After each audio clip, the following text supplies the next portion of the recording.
Belgal couple royal s'envole vers l'Inde ce dimanche matin pour une visite d'État de 5 jours. Les souverains n'êtes pas les seuls à se rendre dans Space Continent, puisqu'ils sont accompagnés des ministres et présidents des 3 régions et de la Fédération Wallonie-Bruxelles ainsi que du ministre des Affaires étrangères Didier Reynders. De nombreux dirigeants d'entreprises et représentants du monde académique font également le déplacement. L'Inde et la Belgique célèbrent cette année 70 ans de relations diplomatiques. La visite dans ce pays parmi les plus peuplés du globe, près des 1,3 milliards d'habitants, débutera dimanche soir dans la capitale New Delhi, pour une escale de 3 jours, avec un déplacement prévu à Agra pour une visite guidée de monument le plus célèbre du pays, le Taj Mahal, fermé au public pour l'occasion. Le mausolée de marbre blanc, joyau de l'architecture moghole, est inscrit au patrimoine mondial de l'UNESCO depuis 1983. Les souverains et l'importante délégation belge qui les accompagne termineront ensuite leur séjour par 2 jours à l'ouest du pays, à Mumbai, Bombay, la capitale de l'État du Maharashtra aux plus de 12 millions d'habitants. Le roi et la reine rencontreront entre autres le président et le premier ministre indien, respectivement Ramnath Kovind et Narendra Modi.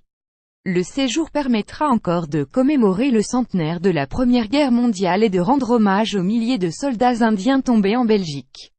Si ce voyage reste une visite diplomatique, il revêt un volet économique d'ampleur, avec des accords signés sur place et 80 entreprises représentées par leurs dirigeants, dont Solvay, le port d'Anvers, les banques ING, BNP Paribas Fortis et Belfius, Brussels Airport et Brussels Airlines, Bière de Chimay, Belo Horta, de Watergroup, AWCD Antwerp World Diamond Centre, Mitra Pharmaceuticals, Vesal Pharma ou encore CMI, basé à Liège.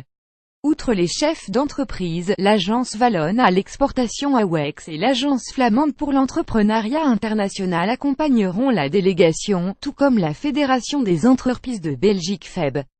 La Belgique constitue, derrière l'Allemagne, le 2e pays exportateur de biens vers l'Inde au sein de l'Union européenne.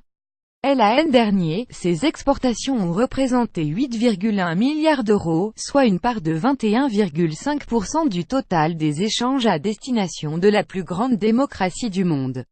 L'Inde, dont la croissance économique a dépassé 7% l'an dernier, incarnait de côté en 2016 le 8e principal client de la Belgique, derrière l'Espagne et devant la Pologne, et le 15e fournisseur du royaume.